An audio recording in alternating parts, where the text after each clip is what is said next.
너희는 여호와를 만날 때에 찾으라. 가까이 계실 때에 그를 부르라. 악인은 그의 길을, 불의한 자는 그의 생각을 버리고 여호와께로 돌아오라.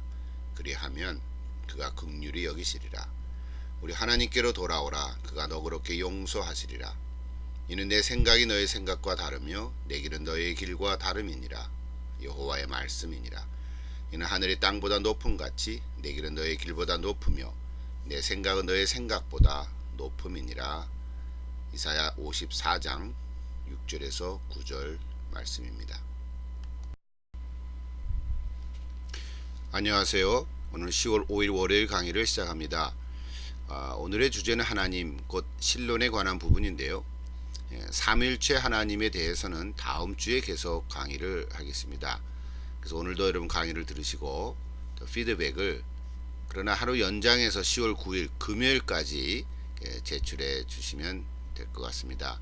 그리고 다음 주일까지는 제4장 삼일체 하나님을 잘 요약해서 핵심만 이렇게 작성해서 보내시고요. 그리고 비판도 하시고 또 여러분 삶에 적용하는 부분도 꼭 같이 적어서 보내주시면 될 것 같습니다. 자, 기독교 신학 개론의 제4장 삼일체 목차인데요. 오늘은 현대신학에서의 신론의 문제만 다루고 그 뒤에 나오는 목차들은 다음 주에 언급을 하려고 합니다. 그러나 여러분 다시 한번 잘 읽으시고 핵심을 잘 아시고 이해하고 또 요약해 가시면 좋을 것 같습니다. 또 모든 사람을 위한 신학의 목차는 9장부터 15장까지인데요. 10장과 11장 본질이 같으신 성삼위 하나님, 성삼위 하나님은 삼일체에 관한 부분이니까 다음 주에 좀 언급을 하고요. 나머지 부분은 오늘 조금 이렇게 언급하게 될 것 같습니다. 그만큼 아시고 여러분 또 책을 펴놓으시고 우리 같이 이렇게 읽어가면서 또 강의하면 좋을 것 같습니다.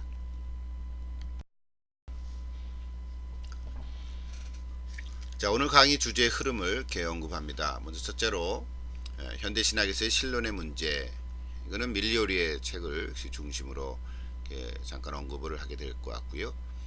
두 번째, 전통적인 실론에서 언급되는 주제들, 이거는 스프롤의 책에 나오는 부분들을 좀 언급하면서 좀 몇 가지 소개를 하려고 합니다. 세 번째는 신론인데 이거는 여러분이 주교제가 아닌데서 없는 분들이 많을 거예요. 그러나 매크로스의 신학이란 무엇인가, 이 책에서 나오는 그 신론 부분인데, 그래서 참고로 그가 제기하는 8가지 질문 중에서 한 5가지만 언급하면서 함께 생각해 가고자 합니다. 어떤 오늘도 참 좋은 또 유익한 그런 강의가 되기를 기대합니다. 자, 첫 번째, 현대신학에서의 신론의 문제는 뭘까? 자, 이게 문제가 뭔가 질문을 던지는 거는 참 좋다고 그랬지 않습니까? 우리가 기독교 신학 개론 첫 시작할 때도 그 책의 부제가 뭐였죠? 이해를 추구하는 신앙이다, 이렇게 하지 않았습니까? 그 질문을 하라. 그 질문하는 것 자체가 귀하다는 거죠.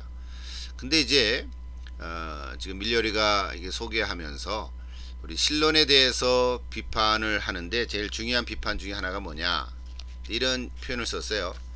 125페이지죠. 하나님에 대한 믿음과 인간의 자유에 대한 확증은 양립이 불가능하다, 뭐 이런 이야기들이라는 거예요.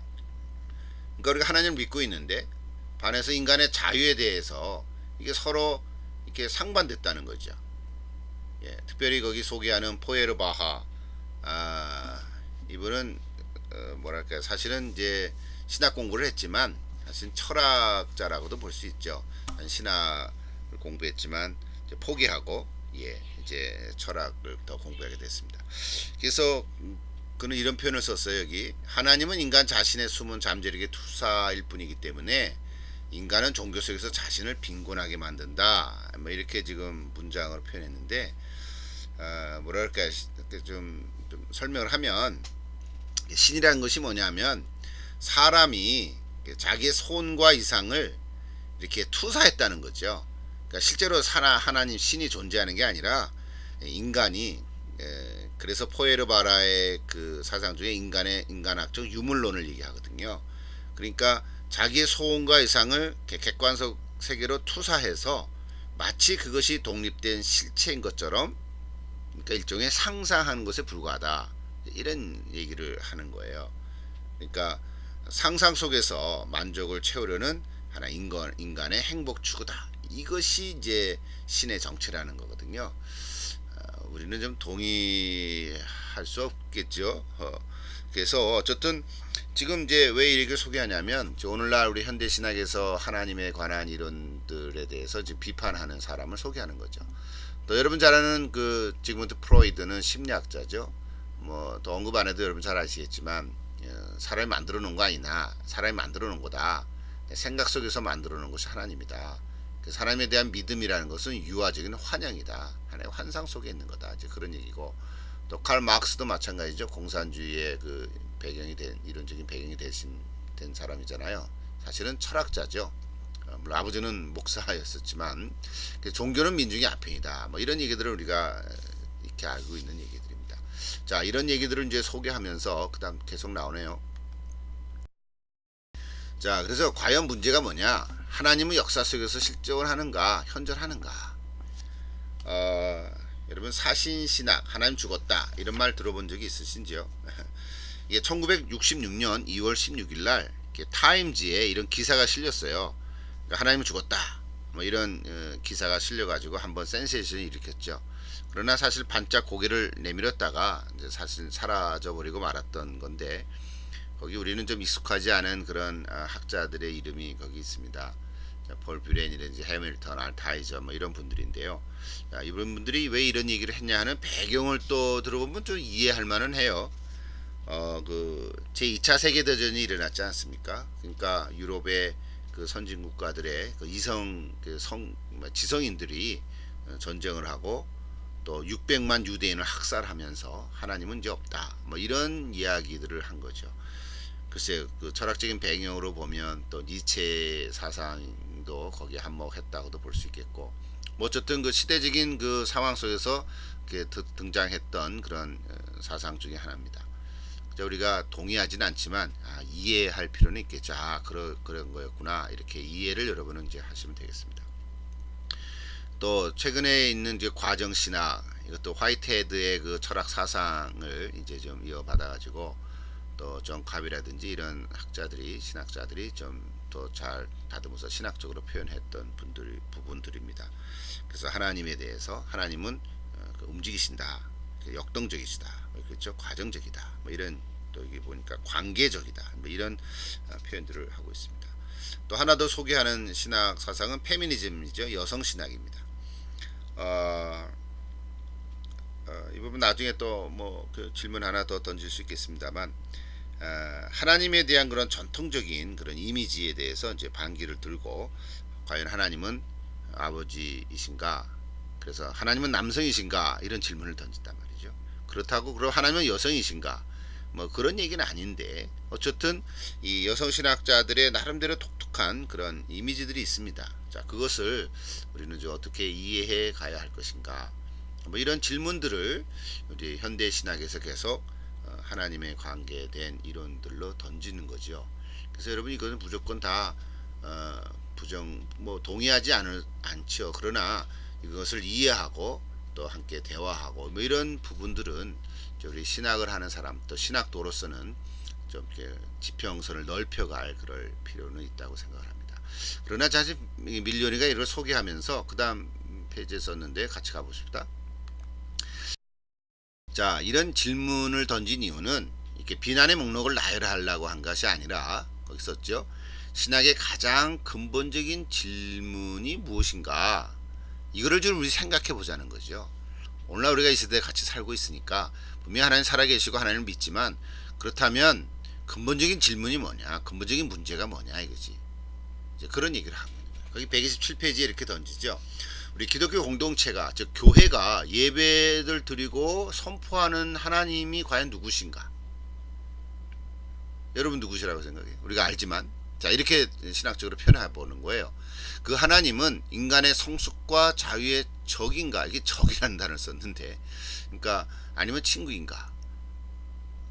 사실 우리는 하나님이 우리를 자유롭게 하시는 분이잖아요. 또 우리를 성숙시켜 가시는 분이고, 자, 그런데 이 시대의 사람들이 이렇게 질문한다는 게, 하나님이 우리를 억압하시는 분이 아니냐 이지, 인간의 자유를 막고 있는 분이 아니냐, 그러니까 적이 아니냐, 이런 질문을 던진다는 거예요. 자, 그럼 우리는 아니다라고 이제 답을 하겠지만, 그럼 왜 그러냐, 어떤 의미에서 그러냐, 그런 답변을 우리는 할 수 있어야 된다는 거죠. 변호해야 되잖아요. 그것이 이제 신학의 역할이고, 특별히 조직 신학을 하고 있는 사람들의 생각들이란 말이에요.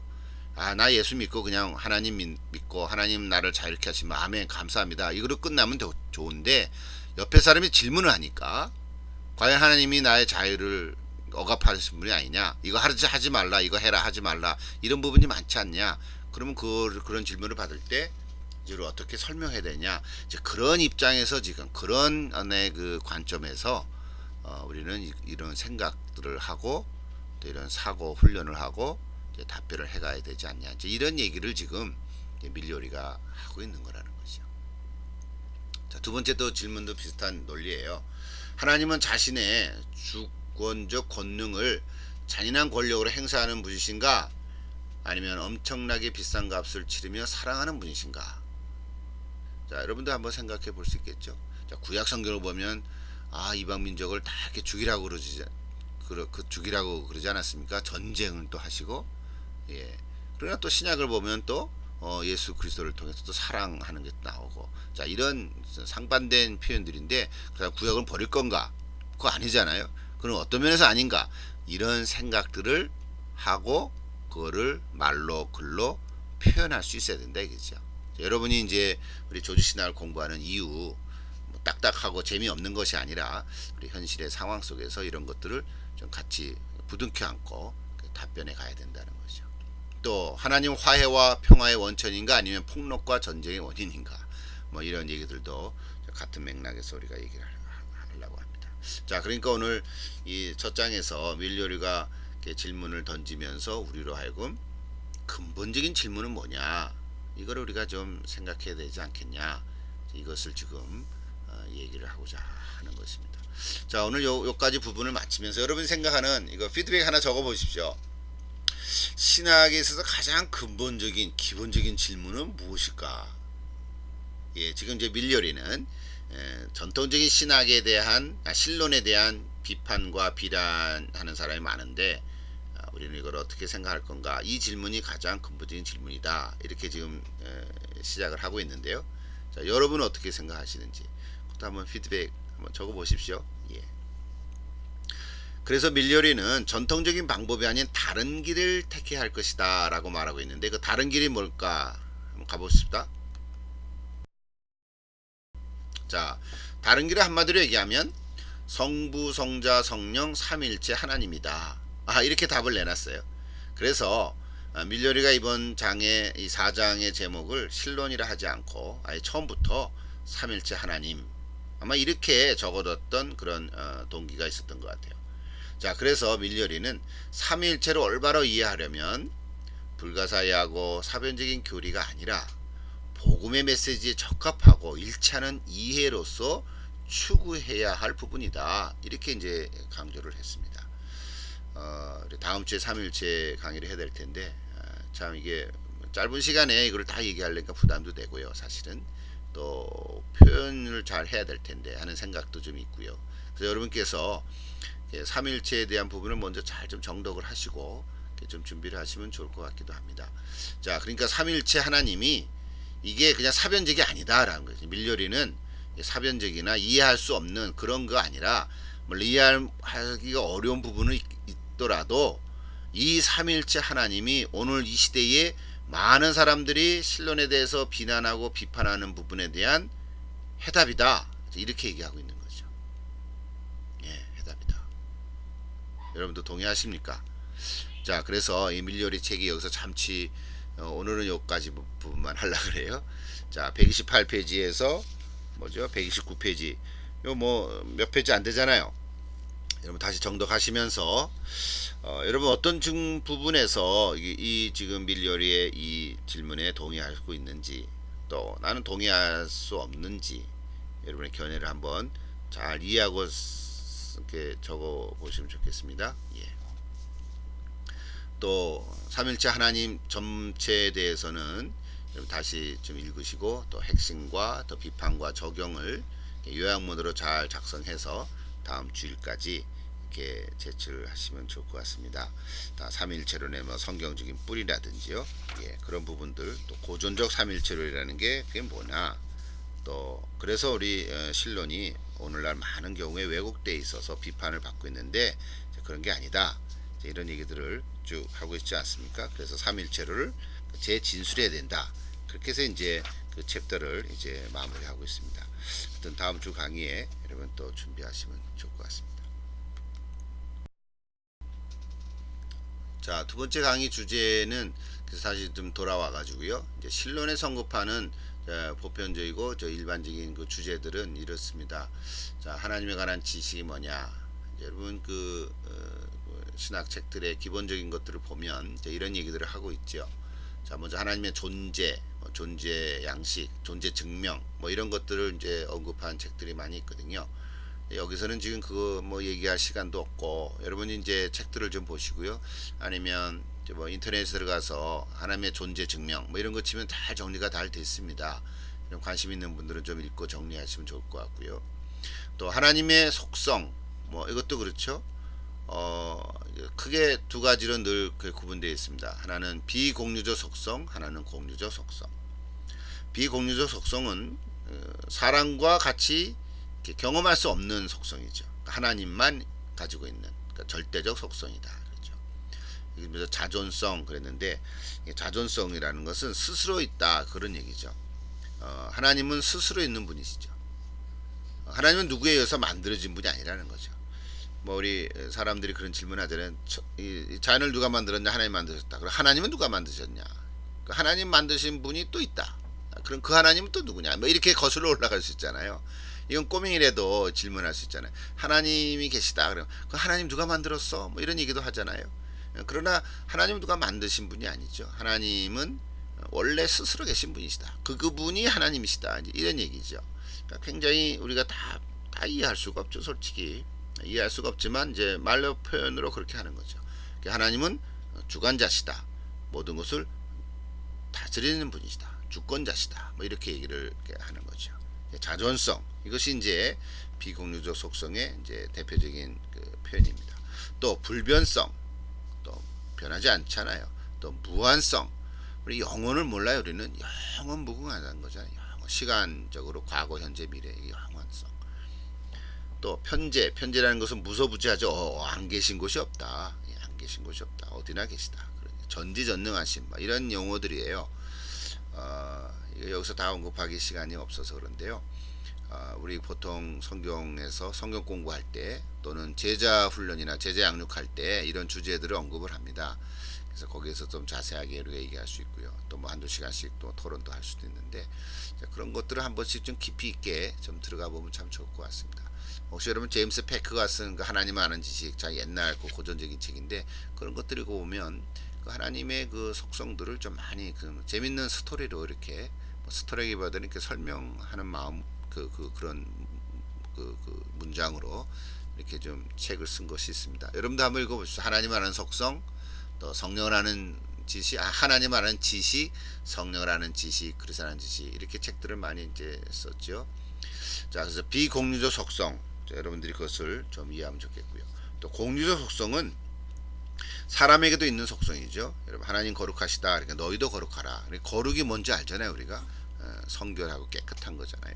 또 사랑이 뭔지 알죠. 물론 사랑 하나만 갖고도 우리 몇 시간 얘기할 수 있어요. 아가페 사랑을 얘기해야 되는 건데, 그러나 우리 인간도 뭐 에로스, 뭐 필리아, 또 스트로케, 뭐 이렇게 관계성에서 나타난 헬라어적인 용어들을 우리가 언급을 하는데, 그러나 이게 사랑하면 하나님의 사랑, 아가페 사랑인데, 인간이 아가페 사랑이 없는 게 아니라 우리는 상실됐지만 이제 하나님의 사랑을 받으면, 그러니까 예수 그리스도를 통해서 하나님의 사랑이 들어오면 우리도 아가페 사랑으로 사람들을 사랑하는 거죠. 그러니까 사랑이 뭔지를 일단 안단 말이죠. 예. 더 선함, 공의, 지혜, 공정, 뭐 이런 것들이 사실은 다 이제 우리 인간도 알 수 있는, 느낄 수 있는, 경험할 수 있는 그런 속성이다. 그래서 공유적 속성 이렇게 표현을 합니다. 책들을 보시면 충분히 이해할 수 있습니다. 그 다음에 하나님의 사역, 하나님의 사역에 대해서는 뭐 얘기하려면 또 한이 없고 크고 많은데 그 창조와 성리에 대해서 이 부분은 나중에 또 하나님의 창조하신 하나님 그 부분에 대해서 또 얘기할 수 있을 것 같고요. 어쨌든 그 아주 기초적인 그런 하나님에 관한 지식에 대한 이런 얘기들을 이제 우리가 알면 좋을 것 같습니다. 그래서 두 번째 여러분 우리 같이 교재죠. 스프롤의 모든 사람을 위한 신학 59페이지부터 64페이지 또 76페이지부터 103페이지까지 가보시면 특별히 여기 스프롤이 이 신론에 관한 부분들을 좀 이렇게 많이 언급을 했어요. 반면에 그 밀요리는 이런 부분을 좀 언급을 하지 않고 삼일체 하나님 쪽으로 이제 방향을 틀어서 더 많은 부분을 얘기했죠. 그래서 오늘은 이 스프롤의 이야기를 좀 언급을 합니다. 여러분 책을 좀 펴십시오. 59페이지죠. 자, 제일 처음에 언급하는 것이 하나님의 불가해성 이런 단어를 썼어요. 불가해성. 자, 역사적으로 조직신학자들의 첫 번째 과제는 하나님의 불가해성에 대한 연구였다. 이렇게 얘기하죠. 모순된 말 같잖아요, 사실은. 이해할 수 없는 것을 어떻게 연구하란 말인가? 이해할 수 없는 부분을 어떻게 우리가 이해할 수 있는가? 이런 얘기죠. 그러니까 뭐예요? 하나님에 관해서 우리가 다 알 수가 없다. 제한되어 있다는 거죠. 우리는 아는 부분만 밖에 알 수가 없다. 그리고 지난번에 언급한 것처럼 계시의 관계에서 연결되죠. 하나님이 계시해서 우리에게 알려주신 부분만 우리는 알 수 있다. 그게 계시라는 거죠. 뭐 이런 얘기인 거죠. 그래서 또 하나 계시된 하나님 이런 얘기를 이제 하는 거죠. 우리가 하나님께서 알려주신 것만 알 수 있다. 이제 이런 얘기고. 그래서 거기에서 이제 하나 재미난 표현이 있죠. 신인 동형론 이런 말 들어보셨죠? anthropology, anthropomorphic 신인 동형론적인 표현이다. 그러니까 하나님이 눈동자와 같이 우리를 지키시고 하나님의 발이 짧아서 하나님의 손이 짧아서 우리를 도와주지 못하겠는가? 네가 어디를 가도 바로 거기가 하나님의 발등상이다. 뭐 이런 표현들 있잖아요. 하나님도 숨을 쉬시고 이런 여러 가지 인간의 그런 표현들을 하나님을 표현한다는 거죠. 하나님에 대해서 표현할 때 인간적인 그런 요 단어로 표현하는 것을 신인 동형론적 표현이다. 뭐 이렇게 얘기를 이렇게 합니다. 그만큼 우리가 하나님을 잘 알 수가 없다 이런 얘기죠. 그러니까 하나님께서는 우리에게 우리의 그 지정의로 알 수 있을 만큼 이제 알려주고 알 수 있도록 알려주시는 그런 부분이라는 거죠. 그래서 그 언어를 이렇게 표현할 때 세 가지 형태를 지금 얘기하고 있는데요. 단일 의미를 지닌 언어가 있다. 또 이중 의미를 지닌 언어도 있다. 또 유사적인 언어가 있다. 뭐 이런 얘기를 하는데 여러분 책을 좀 읽어보시고요. 그래서 하나님에 대한 그 묘사가 또 재미난 표현을 썼어요. 그 62페이지 보니까 하나님이 아닌 것으로 하나님을 묘사하는 것이 부정의 길이다. 그런 거죠. 하나님은 무한하시다. 이거 이해 못하잖아. 그러니까 유한하지 않으시다. 이거는 이해할 수 있죠. 우리는 유한을 아니까 이제 그렇게 부정의 방법을 통해서 하나님을 묘사한다는 거죠. 또 하나는 탁월함의 길이다. 전지전능과 같은 그런 표현들을 얘기하는 거죠. 또는 확언의 길이다 이렇게 했는데 하나님은 어떤 속성을 구체적으로 단정적으로 얘기한다. 뭐 이런 얘기들을 여기서 좀 쓰고 있습니다. 그래서 여러분 읽어보면 다 충분히 이해할 수 있을 것 같습니다. 또 그 다음 하나님의 속성에 대해서는 아까 잠깐 언급을 했는데요. 비공유적 속성, 또 공유적 속성. 자, 이것도 여러분이 한번 책을 또 잘 읽어보시면 좋겠고, 제가 이걸 읽어보면서 재미난 표현 하나 썼어요. 이 스프롤이 자존성, 아까 얘기했죠? 자존성을 얘기했는데, 그 다음에 그 소제목으로 뭐라 했냐면, 찬양받기에 합당하신 하나님이시다. 이게 재밌죠? 찬양받기에 합당하신 하나님. 이것도 비공유적 속성. 여러분, 우리가 예배 드릴 때 하나님을 찬양하잖아요. 영광과 존귀와 찬양을 받으시기에 합당하신 하나님. 뭐 이렇게 우리가 기도를 하는데 정말 찬양 받기에 합당하신 유일한 하나님. 사람에게 찬양하는 건 아니죠. 이제 그런 표현을 써서 재밌게 봤습니다. 또 하나 공유적 속성에 대해서도 거룩하심, 사랑, 정의, 또 지혜, 지혜. 그래서 하나님의 지혜 있잖아요. 자, 우리 저와 여러분이 다 지혜를 필요로 하는데 하나님의 지혜다. 자문을 보면 뭐라 그랬어요? 여호와를 경외하는 것이 지혜의 근본이니라.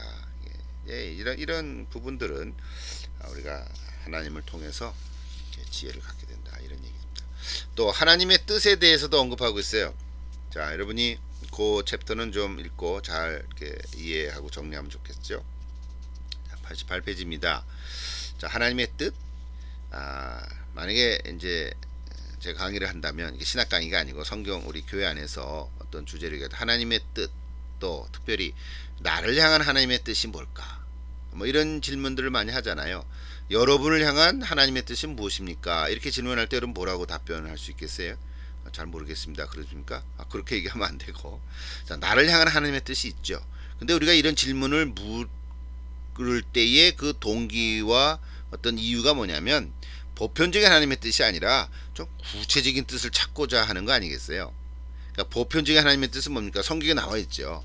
이것은 하나님의 뜻이니 너의 거룩함이라. 하나님의 뜻이죠.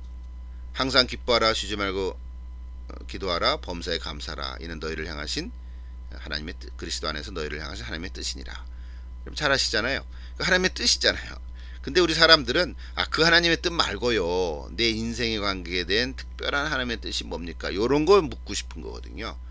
물론 그것이 우리가 기도하는 가운데 깨닫기도 하고, 또 성경 읽는 가운데 발견할 수도 있고, 또는 어떤 상황 속에서 우리가 깨달을 수도 있고요. 어떤 다른 사람과 대화하는 가운데 꼭 상담은 아니더라도 대화하는 가운데서 하나님의 뜻을 캐치할 수도 있겠죠. 또는 특별한 방법으로 하나님께서 우리에게 계시를 주시거나 어떤 방법으로 또 알려주시기도 하고, 여러 가지 하나님의 뜻을 우리가 알 수는 있는데, 그러나 이제 신학적으로 이제 표현할 때 이렇게 얘기하는 거죠. 그래서 여기 감추어진 일, 나타난 일, 이런 소제목으로 쓰고 있습니다. 그래서 마틴 루터가 얘기한 것처럼 전에 지난번에 얘기한 것 같아요. 숨어 계신 하나님, 그렇죠? 나타나신 하나님, 계시 얘기할 때 언급을 한 것 같아요. 하나님은 숨어 계신 하나님이시다.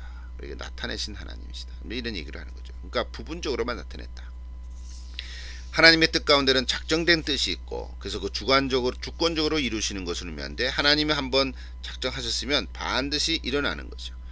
하나님께서 예수 그리스도를 통해서 인간을 구원하기로 작정하셨다면 그건 반드시 일어나는 거죠. 십자가 사건이죠. 예, 그런 것들이 작정된 뜻이라고 한다면 교훈적인 뜻이 있다는 거죠. 우리를 향한 인생의 교훈이 뜻이 있죠. 그러나 감춰진 뜻은 우리가 알 수 없다. 이런 얘기를 계속해 가고 있습니다. 자, 이 하나님의 뜻에 대해서 그러니까 지금 오늘 이 시간에 다 언급할 수 없고, 여러분이 조금 더 다른 하루 시간을 내셔서 한번 정리를 해 보십시오. 제가 이거 주제를 가지고 몇 번에 낮춰서 강의한 적이 있었는데요. 또 조그마한 그 짧은 책들도 좀 있고요. 그래서 여러분들이 하나님의 뜻 한번 좀 정리를 해보면 좋을 것 같아요. 자, 특별히 보편적으로요, 우리 조직신학 교재에서는 이런 얘기를 많이 안 하는데, 여기 오늘 특별히 스프롤이라고 하는 분이 모든 사람을 위한 신학, 그래서 꼭 신학을 하고자 하는 신학생들만을 대상으로 쓴 책이 아니었기 때문에 아마 이렇게 좀 읽고 이해하시라고 이런 하나님의 뜻이라는 챕터도 이렇게 좀 이렇게 언급을 한 것 같습니다. 그래서 좋죠. 또 하나님의 뜻대로 살기, 그런 거죠. 사실은요, 만에 하나님, 나를 향한 하나님의 뜻을 알고 싶습니다, 막 이렇게 기도했는데 하나님이 진짜 가르쳐 주셨어요. 그럼 여러분 그 하나님의 뜻을 가르쳐 주셨대, 그것에 순종할 마음이 있냐 이 말이죠. 그럼 그게 더 중요하지 않겠어요? 제가 신학을 해야 되는데 저 설교를 하는 것 같은데, 여러분 그런 생각이 들잖아요. 어떻든 하나님을 좀 보여주십시오 막 이렇게 기도하고 간구했는데 하나님이 딱 나타났어요. 아마 그 사람은 까무러칠지도 몰라요. 우리가 정말 하나님의 뜻을 알기를 원한다. 그럴 때 하나님이 정말 뜻을 보여주신다면 그 뜻에 대해서 내가 순종하는 것이 더 중요하다는 그런 얘기인 거죠. 그래서 여러분 날마다 하나님의 뜻대로 살아가는 것이 우리에게는 더 중요하다, 그런 얘기입니다. 혹시 여러분 가운데 결혼하지 않으신 분이 있으면 모르겠습니다. 이미 결혼해 보신 분들도 많고, 나는 누구랑 결혼해야 되는가? 이 여자랑 하나, 저 여자랑 하나, 이 남자랑 하나, 저 남자랑 하나, 이 남자는 이게 좋고 저 남자는 저게 좋고, 이게 다 이렇게 합쳐졌으면 좋겠다, 이런 우리 농담으로도 하는데, 그럼 생각해 보십시오. 누구랑 결혼하는 게 하나님의 뜻일까? 답은 뭡니까? 이게 스프롤도 재미나게 표현했어요. 당신이 결혼하고 싶은 사람과 결혼하면 됩니다, 그런 얘기했어요. 예. 자, 이런 얘기들이 다 뭐냐면 오늘 우리들이 이 하나님의 뜻에 대해서 좀 잘 이해하고 폭넓게 또 성경을 통해서 또 우리 신학을 하는 우리 신학도들이니까 신학 안에서 이런 얘기들을 좀 잘 정리하고 또 이해해 가면 좋겠습니다. 그저 이 주제에 대해서 한 말씀 마지막 한다면 가장 기본적인 것이 뭐냐? 성경이라고 저는 얘기하고 싶어요. 하나님의 말씀이 기준이다. 이거 객관적인 하나님의 말씀인데 우리가 어떤 체험을 하잖아요. 그런 이제 신비적인 체험을 할 수도 있고 어떤 경험을 좀 할 수 있는데 체험을 할 수 신앙적인 체험을 할 수 있는데 그건 주관적이잖아요. 그것이 잘못됐다는 말이 아니라 주관적인 체험을 통해서 근데 그것이 성경이라는 객관적인 하나님의 말씀에 비추어서 이렇게 정리가 돼야 된다는 거죠. 만약에 주관적인 체험을 객관화시켜서 보편적인 원리로 얘기해 버린다면 혹시 우리가 간증 이야기를 들을 때 이런 것을 경험하게 되는데 내가 어떤 사람이 간증할 때 내가 기도했는데 하나님이 내가 말씀해 주셨다. 근데 어떤 사람은 그걸 간증을 들을 때 하나님은 나한테 말씀하신 적이 없는데 직접적으로 아무개야 뭐 이런 얘기를 없단 말이에요. 그러니까 이런 얘기를 할 때 내가 하나님의 직접적인 체험이 있더라도 그거를 객관적인 하나님의 말씀에 근거해서 표현을 할 때 사람들이 들을 때는 어떻게 느끼냐면 저 사람에게 역사하셨던 하나님이 나에게도 역사하실 수 있구나. 그 하나님의 말씀을 통해서 전해 듣기 때문에 이런 부분들을 우리가 함께 나눌 수 있다는 거죠. 그래서 여기 하나님의 뜻에 대해서 조금 제가 시간을 많이 가지고 얘기를 하고 있는데 여러분 자신들도 이 부분들을 좀 정리해 가면 좋을 것 같습니다. 네 번째 하나님의 섭리가 있네요. 이 부분도 큰 주제 중에 하나인데요. 여기 우리를 위하시는 하나님이시다. 우리를 위하시는 하나님이시다. 이런 표현인데 하나님의 섭리, 하나님의 손에 들어와 있다. 그런 얘기죠. 데우스 프로 노비스라는 이런 말이 있습니다. 이 말은 우리를 위하시는 하나님이라는 라틴 말이죠. 우리를 위하시는 하나님이시다. 여러분 로마서 말씀을 잘 아시지 않습니까? 그런즉 일에 대해 우리가 무슨 말 하래요? 우리를 위하시는데 누가 우리를 그리스도의 사랑에서 끊으리요? 뭐 이런 바울의 표현 있지 않습니까? 그래서 하나님의 섭리를 우리가 좀 긍정적으로 또 하나님을 향한 믿음 가운데서 이해하고 또 정리하면 좋겠습니다. 또 섭리와 자존성 이런 표현도 썼는데요. 그것도 한번 읽어보시고요. 그 다음에 마지막 하나 그 동시작용의 교리 이 부분은 잘 여러분 안 들어본 표현이죠. 동시 발생의 교리. 좀 섭리 중에 어려운 거죠. 좀 쉽게 얘기하면 이런 거죠. 우리 지나가 보면 안다 이런 얘기예요. 그때 당시는 몰랐어요. 우리 인생 속에서 어떤 사건 속에서 내가 어렸을 때 이런 경험을 했어요. 내가 어떤 교통사고를 당했어요. 또는 어떤 어려운 어떤 사고를 당했어요. 그때 당시는 몰라서 수수께끼 같아요. 하나님 왜 내게 이런 일을 일어났습니까? 그런데 나중에 몇 년 지나서 보니까 그때 하나님이 그래서 이런 일을 내게 허락해 주셨구나. 하나님이 이러려고 그러셨구나. 뭐 이런 얘기예요. 그거를 동시작용 또는 동시발생의 교리다. 뭐 이런 표현을 쓴 거거든요. 충분히 뭔 얘기인지 이해하시죠? 여기 오늘 그 스프롤이 요셉의 이야기를 예를 들었습니다. 창세기 50장의 마지막 이런 표현을 쓰지 않습니까? 요셉의 형들이 이제 자기를 팔고 그래서 요셉은 참 고생 많이 했잖아요.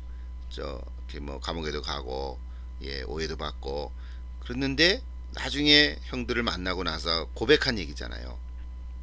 당신들은 나를 헤아려 하였으나 하나님은 그것을 선으로 바꾸사 오늘과 같이 많은 백성의 생명을 구원하게 하시려 하셨나이다.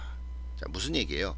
자, 요셉이 자기 어렸을 때 그 사건들을 이렇게 생각하면서 형들이 나를 팔았지만 형들이 참 밉고 참 못됐다고 생각할 수 있지만 그렇게 보지 않을 수 있었던 건 뭐냐면 하나님의 섭리 속에서 내 인생을 그렇게 했다 그런 얘기 아니에요.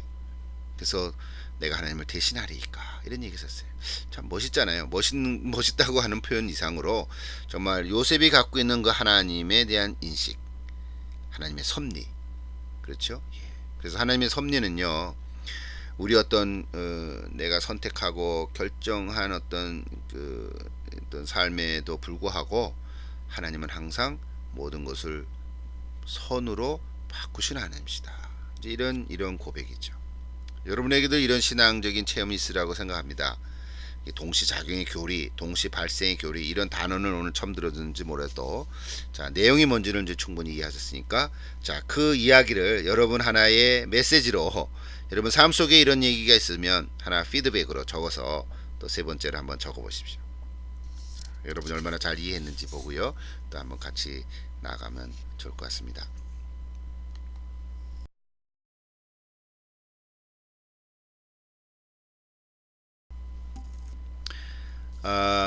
여기도 하나 더 제가 적어놨네요. 하나님에 관한 교리. 이거는 에릭슨의 조직신학 개론에서 언급된 얘기들인데요. 아, 그 이제 책들을 좀 보시면 이제 우리 밀리오리가 이 기본적인 신론에 대해서는 언급을 없고 삼위일체 하나님의 포커스를 맞춰서 책을 쓰다 보니까 제가 오늘 강의는 다른 책들을 좀 이렇게 언급하면서 좀 기본적인 것을 혹시 여러분 가운데 신학을 처음 하신거나 또 조지 신학에 대해 정리가 안 되신 분이 계실까봐 이런 거를 좀 이렇게 하나의 팁으로 여러분께 드리는 거거든요. 그러니까 하나님을 이해할 때 큰 주제 중에 하나가 뭐냐면 또 내재성과 초월성이다 이런 단어가 있습니다. 자 이건 무슨 얘기입니까? 하나님은 먼저 초월에 대한 얘기를 하죠. 하나님은 저 위에 계시다. 위에 계신 하나님, 저 멀리 계신 하나님, 우리가 다른 하나님, 뭐 이런 얘기하죠. 또 내재성은 뭐예요? 나와 함께 하신 하나님, 뭐 이런 얘기죠.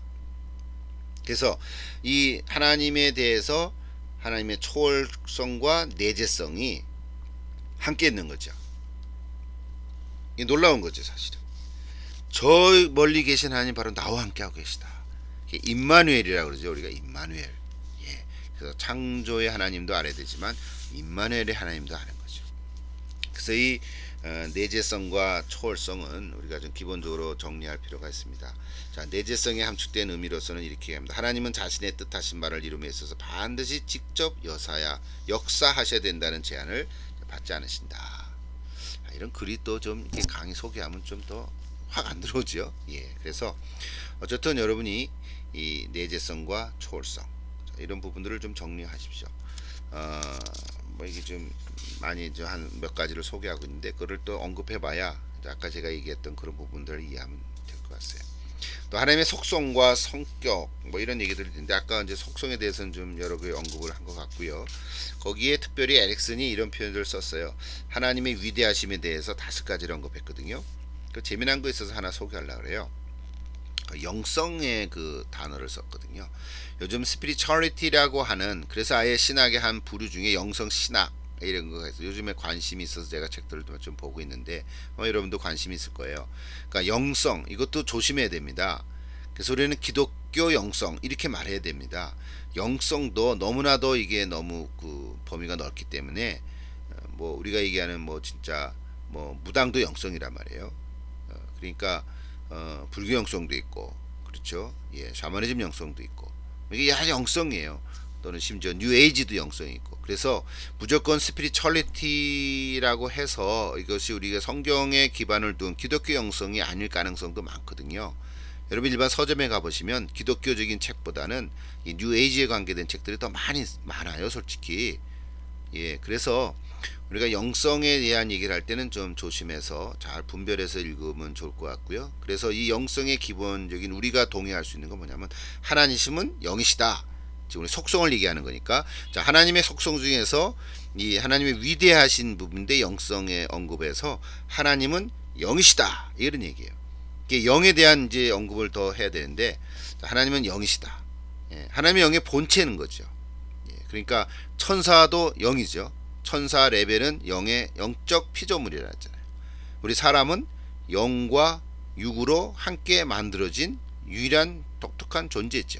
흙으로 지으셔서 코에 생기를 불어넣으시니 영적 존재, 즉 생영이 된지라 그랬잖아요. 예, 그러니까 하나님은 영의 본체시고 천사는 영적 피조물이고 인간은 영과 육이 함께 있는 하나님의 형상으로 지음을 받은 존재고 예, 그래서 영성신학의 그 큰 흐름을 볼 때는 하나님의 영의 본체이기 때문에 하나님과 관계되지 않은 그런 것은 바른 영성이 아니라는 거죠. 그래서 여러분 그 예배 드릴 때마다 가끔 언급하는 요한복음 4장 24절에 하나님의 영이시니 예배하는 자가 옛날 번역은 신령과 진정인데 우리 요즘 번역으로 뭐예요? 진리와 영과 진리로 그렇게 해서 영과 진리로 이렇게 표현하고 번역을 그렇게 합니다. 그러니까 신령과 진정하니까 신령하라니까 우리 한국 용어로는 좀 오해가 되잖아요. 또 진정으로 하니까 물 떠놓고 이렇게 진정으로 진심을 다하면 뭐 하나님이 이렇게 동하신다. 뭐 이런 그런 얘기가 아니라 하나님은 영이시니 예배하는 자가 영과 진리로 예배할지니라 이렇게 얘기하는 거죠. 자, 우리 영성에 대한 얘기는 또 언제 기회가 있을런지 모르겠습니다. 하여튼 여러분 영성에 관심을 좀 가지고 영적 생활, 뭐 영성 신학 이런 부분들을 또 좀 이해하시면 좋겠습니다. 생명 하나님 살아계시다 뭐 이런 얘기들이고요. 인격성 하나님은 인격적이시다. 이제 이 부분도 나중에 또 언급을 하십니다. 하나님은 인격이시죠. 특별히 이런 표현이에요. 성령 나중에 성령론에서 또 연결을 다 해 가야 될 텐데 성령 하나님의 영이시잖아요. 성령은 하나님의 영이요 그리스도의 영이요 그랬다고요. 그러니까 성령이 인간의 심령 속에 들어오실 때, 그러니까 거하실 때 영이 거하신다고 표현하잖아요. 그러니까 하나님의 영이 사람의 영 안에 거하실 때 우리 영 안에 거하시는 성령은 인격적이시다 이렇게 표현하는 거죠. 그러니까 이거를 성부 하나님을만 얘기하시는 것이 아니라 하나님의 인격성이 있으시다 이렇게 얘기하는 거죠. 그 말은 하나님이 인간이라는 말이 아니라 그래서 우리 서신들 같은데 보면 하나님 슬퍼하시기도 하고요. 그렇잖아요. 하나님 슬퍼하세요. 예, 그러니까 하나님 화도 내시고, 그러니까 화를 nen다는 말의 의미가 화나면 되겠어요? 아니죠. 그러니까 그 말의 의미들을 우리가 이해하는 거죠. 우리 인간 속에 인간의 영이죠. 인간의 영 안에 하나님의 영, 즉 성령이 임재하시는 거죠. 그러니까 성령이 거하시는 거죠. 우리 사람 안에 성령이 거하시기 때문에 그 성령의 모습으로 우리가 그리스도를 존귀케 하고 하나님을 알게 되는 건데 바로 그 하나님이 인격을 가지신 분처럼 인격성이 있으시다는 거죠. 그리고 하나님은 얼마나 오래 참으시는지 모릅니다. 인내하시는 분이죠. 사람이 아무리 인내가 많아도 인내가 크다 해도 하나님의 인내만큼은 쫓아갈 수가 없다는 거죠. 하나님 인내하시는 분이죠. 그러니까 최고의 인격을 가지신 하나님 뭐 이렇게 표현하는 거예요. 무슨 얘기인지 좀 이해하시죠? 하나님의 속성의 강의 중에 영성, 생명, 인격성, 또 무한성, 불변성 이걸 이제 에릭슨이 여러 아주 좋은 그런 용어들을 많이 소개하고 잘 설명을 해놨습니다. 여러분들은 조지신학개론 좀 오래된 책이지만 아주 오래된 건 아니에요. 그렇다고 이런 전에는 이 책으로 강의한 적도 있었어요. 그래서 여러분 이런 책들을 하나 구입하셔가지고 좀 읽어가시면 오늘 우리 밀요리라는 책은 굉장히 업데이트된 책이거든요. 우리가 CBTS에서 이 교재를 택해가지고 정말 조직신학으로 강의한다는 것이 굉장히 참 놀랄만한 일입니다. 사실은. 그래서 양쪽을 다 여러분 좀 이해하시면 좋을 것 같아요. 다 이해해 가야 돼요. 여러분 그렇게 공부를 좀 하십시오. 자, 무한성, 인피니티 이걸 아까 얘기했죠. 영원 무한하시고 뭐 비공유적 속성이죠, 사실은. 비공유적. 무한하다는 그 속성의 큰 아이템은 뭐냐면 공간과 시간이죠. 그러니까 공간과 시간을 초월해 가시는 분이죠. 이 표현을 만약에 한다면 부활하신 예수님, 문이 닫혔는데 들어오시는, 즉 공간을 초월하신 예수님, 그렇죠? 부활하신 예수님의 모습이죠. 또 시간을 엠마로 가는 두 제자와 함께 하다가 갑자기 없어졌어요. 사라졌어요. 시간을 초월하시는 부활하신 예수님. 그를 통해서 우리가 하나님의 무한하심을 또 이렇게 볼 수가 있습니다. 또 하나님의 전지전능하심이라든지 이런 것들 다 그 속에 속합니다. 또 마지막 불변성을 언급하시는데 하나님은 변치 않으시죠? 하나님이 변하시면 되겠어요? 이랬다 저랬다 하지 않으시잖아요. 그래서 이런 속성들 또 이런 표현들을 여러분 잘 이해하시면 좋겠고요. 지금은 에릭슨의 표현들을 소개하고 있는데, 이거 뭐 우리도 이해할 수 있습니다. 마지막 하나님의 선하심을 얘기할 때 도덕적인 성질을 표현합니다. 하나님은 정말 거룩하신 분입니다. 여러분 죄를 하나 진 거하고 10개 진 거하고 어느 게 더 다릅니까? 10개 진 게 더 악하겠죠. 그러나 하나님께서는 하나를 줘도 그거는 거룩하지 않다고 해결해야 된다는 거죠. 그래서 하나님의 완전성을 얘기하는 거고요. 흠이 없으신 하나님, 흠이 없으신 여호와 하나님, 이런 표현을 썼어요. 그러니까 예수 그리스도 흠이 없으신 하나님, 그래서 사랑, 뭐 이런 얘기입니다. 마지막 질문을 던집니다. 하나님의 사랑과 공의. 자, 여러분도 이런 얘기를 할 수 있겠죠. 하나님의 사랑과 공의는 서로 대립되는 용어인가, 속성인가, 아니면 어떤 건가? 여러분 한번 정리를 해보십시오. 여러분 어떻게 생각하십니까? 하나님의 사랑과 공의는 동전의 양면이다. 이렇게 우리가 쉽게 얘기할 수 있겠지만, 그걸 조금 신학적인 표현으로 해보시라는 거죠. 자, 하나님의 사랑과 공의는 어떠한가? 사랑 안에 공의가 있습니까? 예, 이렇게도 얘기할 수 있겠고, 자, 그런 것에 대해서 여러분의 좀 뭐예요? 생각을 정리해서 한번 피드백 4에다가 이제 한번 적어보시면 좋을 것 같습니다.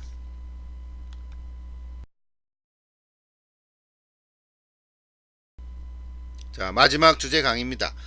지금까지 첫 번째, 두 번째, 세 번째 강의를 이제 세 번째 주제를 이제 얘기를 하게 되겠는데요. 자, 이거는 여러분이 책이 없을 수도 있으니까 제가 좀 이제 소개를 하는데요. 자, 맥그레스의 신학이란 무엇인가? 거의 뭐 한 100페이지 정도에 걸쳐서 지금 신론이라는 주제로 지금 언급을 하고 있는 것입니다.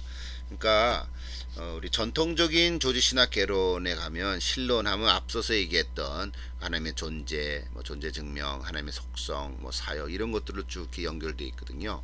그런데 이제 최근에 나온 책들은 이제 그런 것들을 다 이제 기초로 이해를 하고 인정하고 이런 것들은 다 기본적으로 아니까 최근에 이렇게 뭐랄까 그 비판되어지는 질문들 그런 것들을 소개하면서 이제 이것을 우리가 어떻게 답변을 해야 될 것인가 이런 그 하나의 방향으로 지금 이제 책들을 쓰고 또 우리에게 도전을 합니다.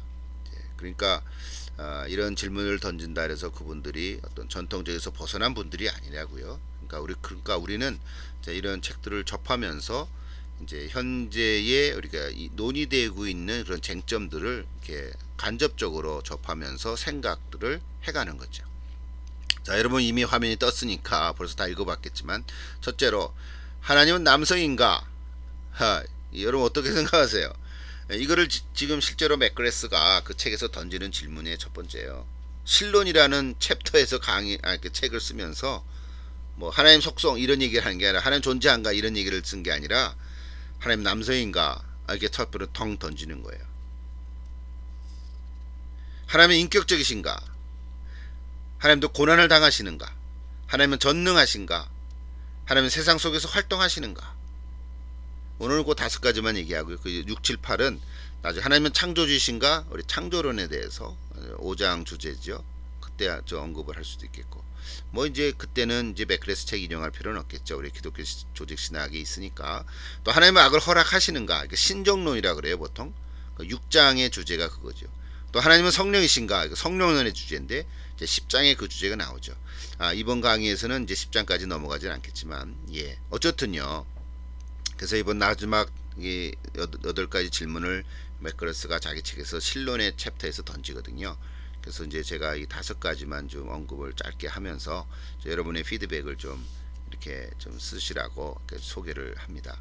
자, 이 5가지 질문에 대해서 간단하게, 그러니까 5-1, 5-2, 5-3, 5-4, 5-5 뭐 이렇게 해가지고 피드백 5는 좀 길게 되겠죠. 뭐 한 페이지를 여러분 쓰셔도 앞에 1, 2, 3, 4는 또 한 페이지 쓰시고 피드백 5는 또 한 페이지 쓰시고, 그래서 피드백을 한 2페이지 이상 이렇게 해서 쓰셔서 여러분 제 강의와 여러분 책과 또 이 피드백과 여러분 어떻든 제가 도움을 드리고 싶은 거는 여러분의 이런 생각들을 신학적인 사고로 자꾸 훈련되어지고 또 여러분의 정리되는 그런 과정이 있으면 좋을 것 같습니다.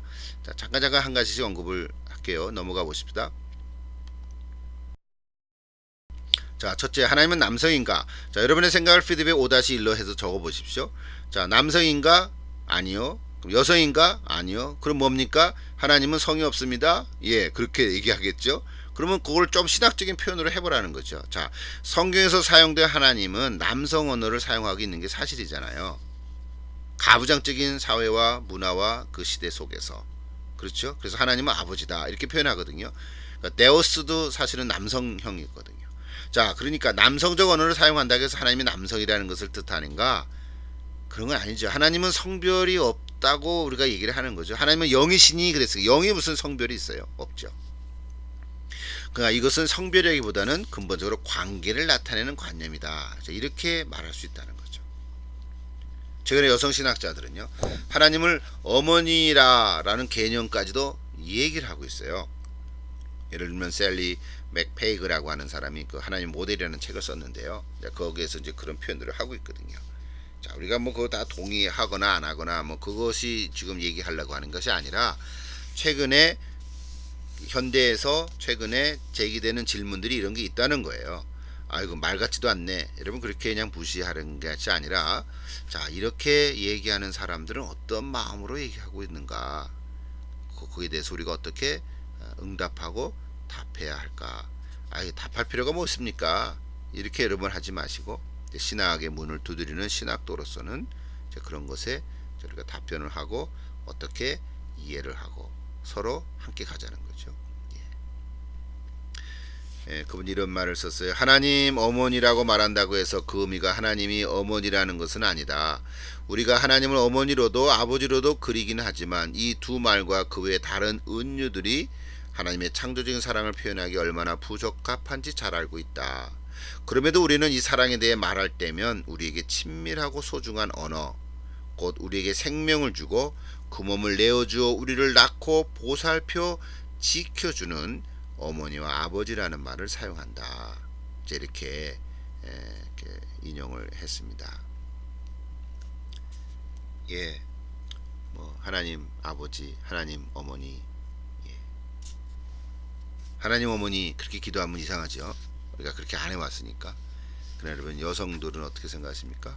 한번 여러분의 생각을 피드백 5-1에 적어보십시오. 두 번째 질문, 하나님은 인격적이신가? 인격적인 하나님, 앞에서도 좀 언급을 했죠. 자, 이것도 피드백 5-2로 잠깐 간단하게 써서 적어보십시오. 자, 오랜 세월 동안 우리 신학자와 신자들은 하나님을 인격적인 용어로 사용해 왔습니다. 자, 인격적인 하나님이라는 개념을 기독교 하나님으로 이해하는 데는 확고한 근거가 있습니다. 그러나 이제 난제가 있다는 거죠. 자, 그 중에 하나 소개하는 거죠. 하나님을 인간의 수준으로 끌어내리는 것이 아닌가. 하나님은 인격적이시다. 인격적이라는 건 인간이잖아요.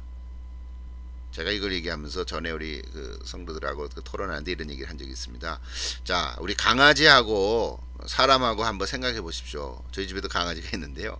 강아지를 이렇게 보면 얼마나 참 예쁩니까? 충성을 다하죠. 그런데요, 이런 표현이에요. 마치 내가 강아지를 너무너무 사랑하고 좋아해서 내가 인간의 본질을 취할 것으로 여기지 아니하고 강아지가 돼서 강아지와 같이 되었으니, 이런 얘기예요. 빌립보서 2장의 얘기잖아요.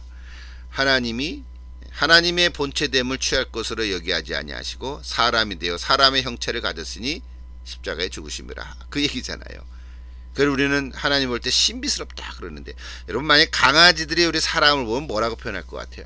참 인비스럽다, 그런 표현을 쓸 수 있을까요? 강아지가 우리 사람을 알아도 얼마나 알겠어요? 조금밖에 모르지 않겠어요? 언어도 안 통하고 몇 마디 주고받는 거죠. 강아지가 사람을 아는 시각, 관점, 뭐 그건 우물한 개구리도 아니고요. 강아지가 사람을 아는 수준의 그 암과 우리 인간이 하나님을 아는 그 알의 그 비교는요, 뭐 어떻겠어요, 그죠? 예. 그래서 우리가 하나님은 인격적이시다라고 하는 말이 하나님을 인간의 수준으로 끌어내는 것이 아닌가? 사실은 그런 건 아닌데 그런 난제가 있단 말이에요. 어떻게 해결하냐 이거죠. 예. 그래서 나중에 삼위일체에서 또 언급이 되겠지만 그 인격이라는 용어가 오해가 많다. 그래서 어떤 신학자들은 사용하지 말자 이런 주장까지도 합니다. 예, 그런 얘기를 해요. 16세기 그런 얘기가 있었어요. 조지 버클리라고 하는 분이 있는데요. 그런 얘기 했다는 거예요. 철학 논평이라는 책에서 이 얘기를 했어요. 사용하지 말자. 왜? 하나님 인격, 삼위일체니까 그 위가 인격이라는 person을 썼잖아요. 예, 그래서 나름 해결책도 제시하고는 있지만, 그래서 그 중에 하나가 바로 유비 개념이에요. 유비, 비유적인 거죠. 예, 그래서 유추에 가는 유비 개념이. 그리고 하나 신학자 하나 소개한다면 마틴 부보의 대화적 인격주의를 소개했죠. 그래서 이 운투 나와 너라고 하는 건데, 그 책의 핵심은 주체와 객체, 즉 나와 그것, it이 아니죠. it 사물이지. 하나님의 사물이 아니라 두 인격과의 관계라는 거죠. 나와 너의 관계라는 거죠. 그래서 하나님이 인격적이신가 하는 그 인격의 단어를 우리가 좀 새롭게 이해할 필요가 있다. 이제 그렇게 해서 이제 이 마틴 부부도 해결하고 또 많은 분들이 그 부분들을 이제 좀 사용하고 또 정리하고 있습니다. 자, 여러분 어떻게 생각하세요? 자, 여러분의 피드백을 잠시 하나 써 보십시오. 세 번째 질문은 뭡니까? 하나님은 고난을 당하시는가? 하나님도 고난 받으십니까? 자, 이런 말이 어폐가 있죠. 어떤 면에서는. 예. 그러나 이런 질문들이 있단 말이에요. 자, 이런 질문들을 할 때는 어떤 사람에게는 부질없고 무시할 수도 있지만 사실은 이런 질문들이 우리를 참 흥미있게 한다는 거예요. 새롭게 한다는 거예요. 하나님이 고난을 당하셔? 예, 성찰할 수 있다는 거죠. 그래서 이 문제는 주로 악과 고난이라는 쟁점과 연관되어 있다고 볼 수 있어요. 우리 밀련의 책에 나중에 악에 대한 얘기가 나오죠. 그 창조하고 나서 나오는데요. 자, 그래서 이제 우리 기독교 초기 기독교 사상 그 역사를 보시면요, 초기 그 교부들 가운데도 있고요. 그래서 고난 당하시는 하나님이다, 이런 주제가 늘 있어 왔습니다. 교부 시대로 볼 때는 성부순환설이에요. 그러니까 이게 2단위로 됐죠. 생각해 보세요. 성부순환설, 이게 말이 됩니까? 하나님이 순환을 당한다는 게 말이 안 되죠. 그러니까 그게 왜 나왔냐면 십자가에 달리신 예수 그리스도가 하나님이시라는 거죠. 예수님도 하나님이다. 그러면 십자가에 달려서 돌아가신 분도 하나님이시네. 그러니까 성부가 순환됐다. 성부는 없나? 뭐 이게 혼동됐다는 거죠. 그래서 2단으로 빠졌지만, 그러나 고난 당하시는 하나님이라는 개념은 초기 때부터 늘 있어 왔다고요. 근데 그거를 좀 잘 정리라기보다 좀 이렇게 좀 좋은 의미로 이렇게 하나 탁 이렇게 그 뭐라 그럴까요? 그 길을 하나 열어준 그 신학자가 있다면 마틴 루터인데, 그분이 십자가 신학을 통해서 그걸 정리를 해놨어요. 오늘 시간에 다 얘기할 수는 없습니다. 여러분 종교개혁 사상을 공부하고 또 종교개혁 신학 사상, 그러니까 개혁 교회사가 아니라 종교개혁 시대에 일어났던 그런 사상들을, 그러니까 종교개혁자들을 좀 중심으로 그 사상들을 또 공부하는 또 한 학기가 공부가 필요합니다. 그러니까 여러분은 그런 과목이 없더라도 적어도 우리는 개신교 아닙니까? 로마 캐톨릭을 하는 게 아니고 개신교 신학을 하고 개혁 신학을 하는 사람 입장에 있으니까, 이런 마틴 루터, 존 칼빈이라든지 또 저빙글이라든지 이런 종교 개혁에 대한 부분들은 여러분이 책을 또 하나 사서 정리를 해 놓으셔야 해요.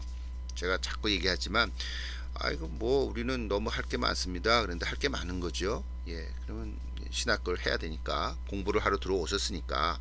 그러니까 루터 사상을 한번 또 꿰뚫어 가야 돼요. 그죠? 예. 그러니까 루터 사상의 핵심 중에 하나가 뭐냐면 십자가 신학이다, 이제 이 얘기거든요. 예. 그러니까 근데 그 루터의 그 십자가 신학을 통해서 고난 당하시는 하나님의 어떤 그 포인트들이 거기에서 이제 소개되어졌고, 또 그 부분을 통해서 어떤 면에서 이제 그 현대 신학의 제가 너무 칸이 없어서 몰트만밖에 얘기를 안 했는데요. 예. 그래서 루터는 십자가 신학이지만 영광의 신학인 거죠. 예, 그 두 가지를 다 같이 얘기했는데, 십자가에 달리신 하나님, 이게 굉장히 당혹 뭐랄까요, 당돌한 그런 표현이거든요. 그때 당시로 볼 때는. 그래서 20세기 후반에는 이제 위리겐 몰트만이 이제 십자가에 달리신 하나님이라는 책을 써서 그 개념을 현대적인 용어로 좀 많이 잘 소개를 했습니다. 그래서 이제 우리 이제 뭐랄까요, 루터를 재발견했다고나 할까요? 이제 그런 얘기를 하고 있습니다. 우리 올해가 2015년이잖아요. 그러니까 2013년에 530주년을 지냈어요. 1983년도가 500주년이었거든요. 예, 그때 제가 신학을 이제 막 하려고 그랬는데, 어쨌든요. 루터 탄생 올해는 그러니까 532주년이 되죠. 예, 그래서 아마 루터 신학 하시는 분들, 루터교 목사님들은 예, 십자가 신학에 대한 관심이 참 많고요. 그래서 고난 속에 숨어 계신 하나님이시다, 뭐 이런 얘기들을 많이 합니다. 자, 어쨌든 여러분 루터 신학을 좀 정리하고, 그 중에 하나가 이제 십자가 신학이라는 얘기죠. 자, 몰트만도 그래서 십자가에 달리신 하나님에서 십자가가 참된 기독교 신학의 기초다. 자, 그러면서 그리스도의 순환 얘기를 하죠. 자, 그리스도의 순환, 이게 하나님의 고난 당하시는 얘기와 비슷한 건가, 이런 생각들을 자, 우리가 같이 좀 할 수 있습니다.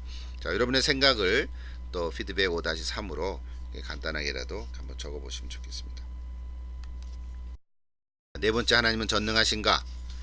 자, 뭐 이게 아멘이죠. 하나님 전능하십니다. 아멘. 뭐 그럼 끝나는데 신학적으로 왜 질문하냐 이게요. 이런 얘기죠. 사람들 중에 뭐 여러분들도 혹시 여러분 지금까지 살아오면서 삶 속에서 어떤 예기치 않은 사건 속에 그런 경험을 했을 때, 야, 하나님이 전능하시면 왜 이런 일이 내게 일어났는가? 왜 우리 가족에 일어났는가? 우리 주변 친구에게 일어났는가? 왜 우리 교회에 일어났는가? 우리 국가에 일어났는가? 이런 얘기 할 수 있지 않습니까? 정말 하나님이 살아계시면 뭐 하셨는가? 그때 하나님 전능하시다면 왜 이런 일을 일어났는가? 이게 의문을 가질 수 있지 않습니까? 이거는 신정론이라고 얘기하는데 이런 질문이에요. 하나님 전능하십니까? 예, 아멘, 믿습니다. 이러면 되는 건데 질문을 한단 말이에요. 또 우리가 경험한단 말이에요. 그럴 때 생각되는 질문들을 우리는 어떻게 신학적으로 성경적으로 답할 수 있는가? 이게 이제 우리 신학 공부하는 거거든요. 그러니까 내가 신학책을 읽지 않아도 신학의 문을 두드리지 않는다 하더라도 예수 믿고 신앙생활하는 많은 사람들의 생각과 질문 속에는 다 신학적이라는 거예요. 그래서 우리가 신학을 공부하면서 잘 정리해 두고 나름대로 훈련도 하고 답변도 하고 이런 성찰의 이야기가 필요하다는 거죠. 자, 이 질문 자체가 논리적인 모순이라고 볼 수 있죠. 재미났죠. 네모난 동그라미를 그릴 수 있습니까? 말이 안 되죠. 둥근 삼각형을 만들 수 있습니까? 없지요.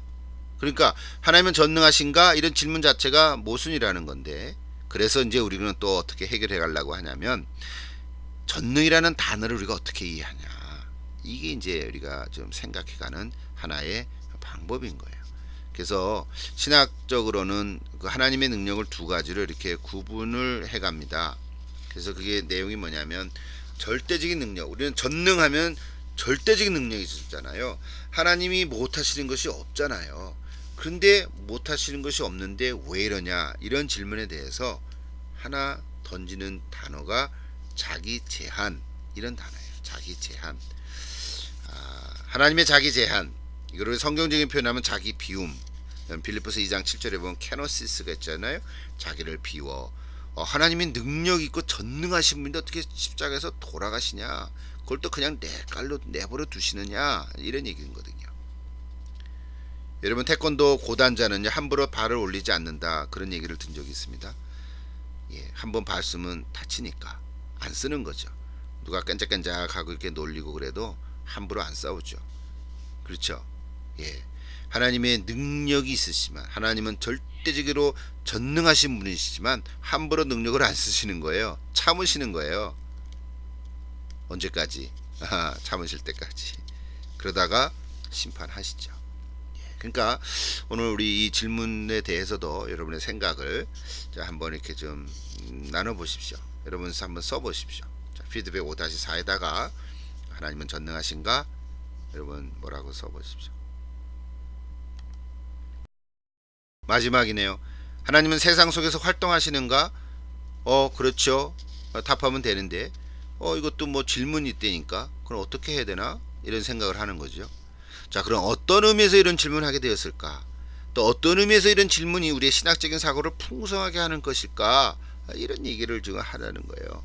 그리고 정말인가 그게, 이런 얘기예요. 한 가지 소개했습니다. 기독교 우리 신학사상, 사실은 기독교 그 바른 신학은 아니에요.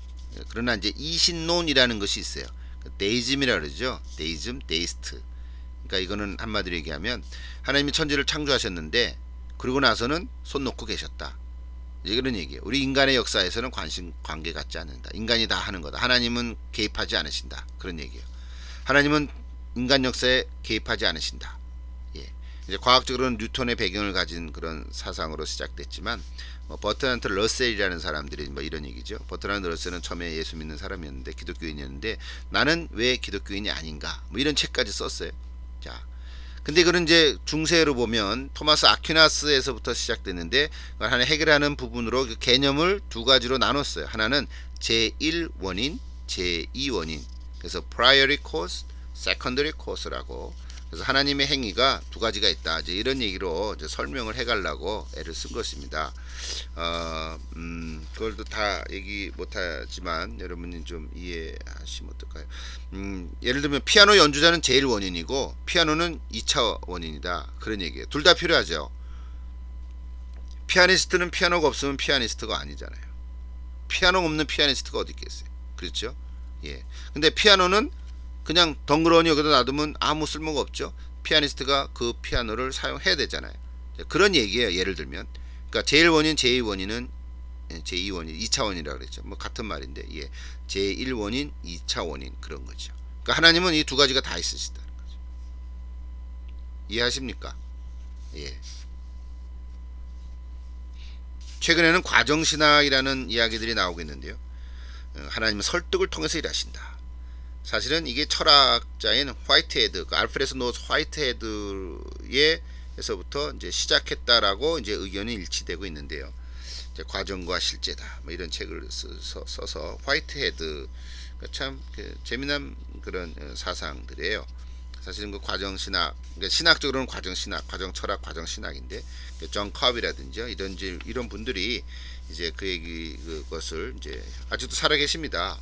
근데 이제 그런 얘기들을 우리가 무조건 다 컷해 버리지 말고, 내 동의 안 하는 부분들이 많이 있지만 잘 보세요. 그러니까 과정 신학을 통해서 오늘 이 세상에 하나님이 세상 속에서도 활동하시는가에 대한 질문에 답을 해 가려는 하나의 움직임이라는 거죠.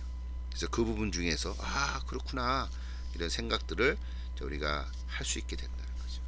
자, 여러분, 오늘 강의를 마치는데요. 여러분 자신의 생각을 또 한번 표현해 보시면 좋을 것 같습니다. 피드백 5-5에 한번 적어 보십시오. 자, 다음 주제 강의는 삼일체 하나님입니다. 그래서 오늘은 밀요리 책을 기준으로 볼 때는 현대신학에서 신론의 문제만 오늘 다루었는데요. 다음 주는 삼일체론을 좀 언급하려고 합니다. 여러분 먼저 잘 읽어보시고 또 요약문도 주일날까지 한번 적어보시고 하여튼 재밌게 같이 공부하면 좋겠습니다. 자, 여러분 건강하시고 안녕히 계십시오.